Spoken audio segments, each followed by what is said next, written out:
नमस्ते एवरीवन, आप सबका बहुत बहुत स्वागत है परीक्षा पथ पे। मंगलवार को 22 अप्रैल को हमारे कश्मीर के पहलगांव में जो आतंकी हमला हुआ है, जिसमें 28 जानें चली गई, बहुत सारे लोग घायल हो गए।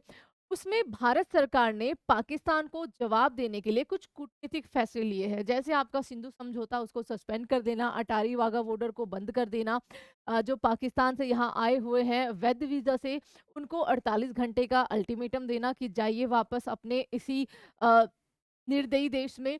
उसके अलावा जो हाई कमीशन है वहाँ उसकी संख्या भी कम कर दी जाएगी और जो एडवाइज़र है तीनों सेनाओं के उनके, उनको भी वापस भेज दिया गया है। अब इसके खिलाफ रिटेलिएट करते हुए पाकिस्तान ने भी या उसके सरकार ने भी रोना शुरू कर दिया है, और वो रोना है आपका शिमला समझौता जो 1972 में हुआ था, उसको लेकर उन्होंने कहा है कि हम शिमला समझौते को सस्पेंड कर रहे हैं, उसको खारिज कर रहे हैं, जो वर्षों पहले आपका खारिज हो चुका है, जो शायद आज कहीं दबा या दफन हो रखा है, जिसके कोई मायने आज के टाइम पे नहीं है, क्योंकि जिस दिन से वो हुआ था या फिर कहीं जिस साल से वो हुआ था, उसके बाद से तो सैकड़ों बार पाकिस्तान ने उस समझौते को उसको तोड़ा है। इतने सारे टेरर अटैक हमारे भारत पर करवाए हैं, तो किस बात का वो हवाला दे रहे हैं हमें नहीं पता। हमें बस इतना पता है कि हमारी भारत सरकार को अब एलओसी, जो उस टाइम पर वो लाइन खींची गई थी, उसको पार कर देना चाहिए। वो पीओके जिस पर उसने कब्जा किया हुआ है, जहां से वो आतंकवादी हमारे कश्मीर में, हमारे भारत में भेजता है, उसको वापस लेना चाहिए और वहां भी खुशहाली जो है वो लौटानी चाहिए। तभी हमारा जो बाकी कश्मीर है वो शायद खुश हो पाएगा। अब ये शिमला समझौता है क्या? जो 1972 में हमारे उस टाइम के प्राइम मिनिस्टर इंदिरा गांधी और पाकिस्तान के जुल्फिकार अली भुट्टो के बीच में होता है, इसके बारे में एक बार बात करते हैं। ये एक शांति समझौता होता है आफ्टर 1971 का, जो बांग्लादेश को मुक्ति दिलाने के लिए, वही बांग्लादेश जो आज हमारे खिलाफ खड़ा हुआ है। सोचिए, एहसान की कोई कीमत है नहीं इनकी नजरों में।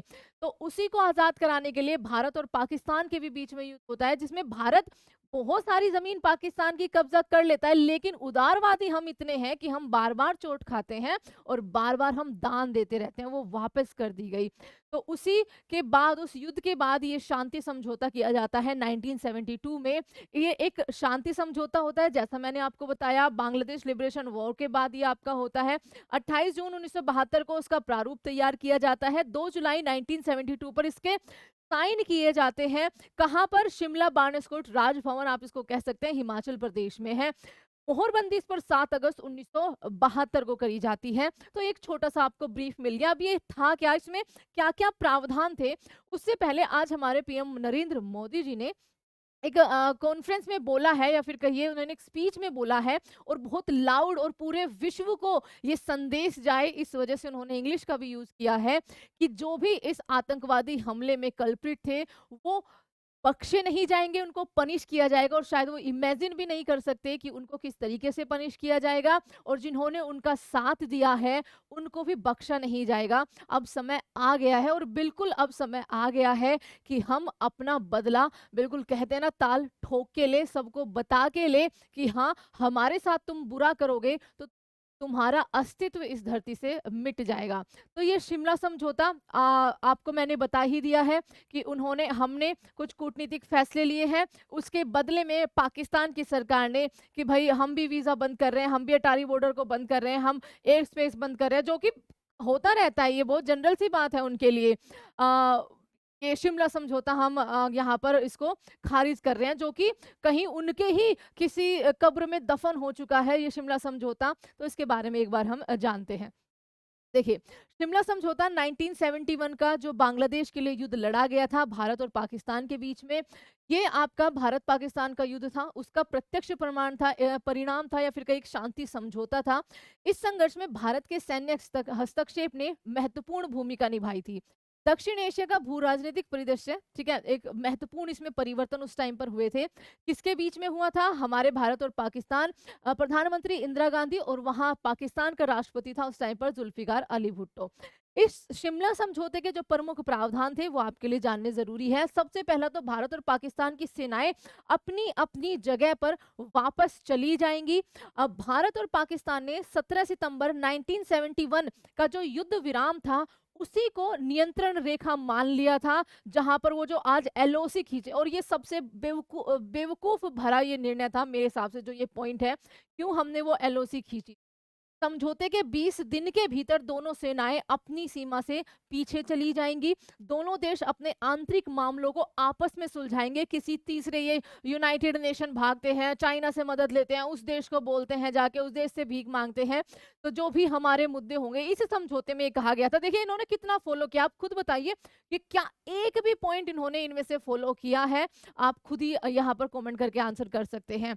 तो हम दोनों देशों के बीच में ही वो मामला जो है वो सुलझेगा, और दोनों देशों के बीच हालात जो है वो सामान्य करने की कोशिश करेंगे।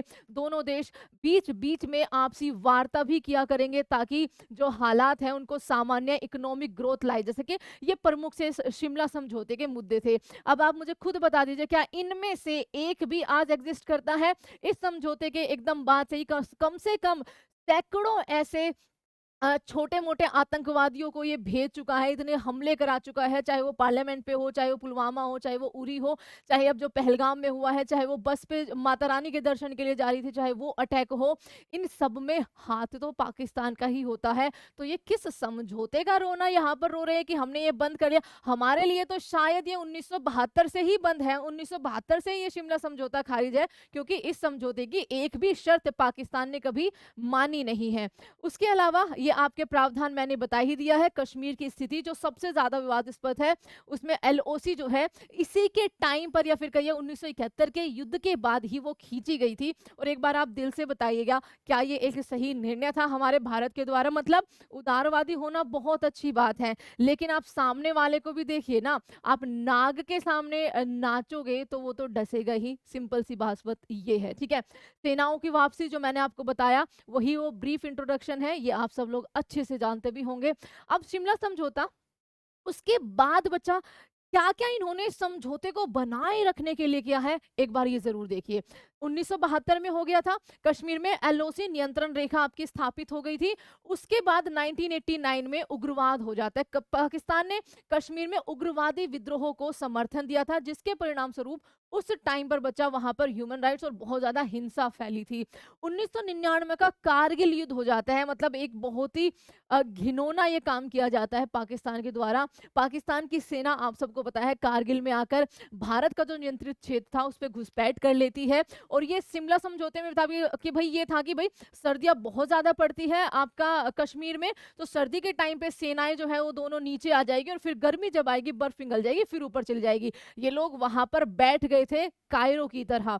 भारतीय सेना विजय के साथ ये समाप्त हुआ। ठीक है, लेकिन इसके संबंध और ज्यादा तनावपूर्ण हो गए। देखिए कितना इन्होंने माना शिमला समझौता को। मुंबई हमला 2008 में हुआ। पाकिस्तान के लश्कर ए तैयबा ने, आतंकवादियों ने मुंबई में सम्मिलित किए गए 166 लोग इसमें मारे गए थे। इस घटना के संबंधों में गंभीर रूप से प्रभावित किया था। ठीक है, ये आपका हुआ।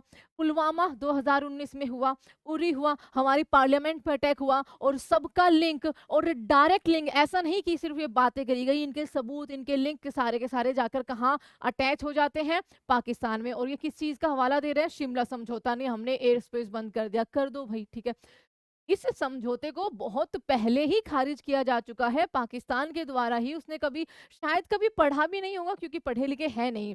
मुझे लगता ही नहीं कि उन्होंने इसकी शर्तें कभी पढ़ी हुई है, वरना पढ़ते तो शायद कुछ साल तो इसको चलाते। ये तो उसको तभी से तोड़ना शुरू कर दिया था। तो ये था आपका वो सो कोल्ड शिमला समझौता, जिसकी गुहार लगाई जा रही है कि हमने जी बंद कर दिया है, आप बंद कर दीजिए।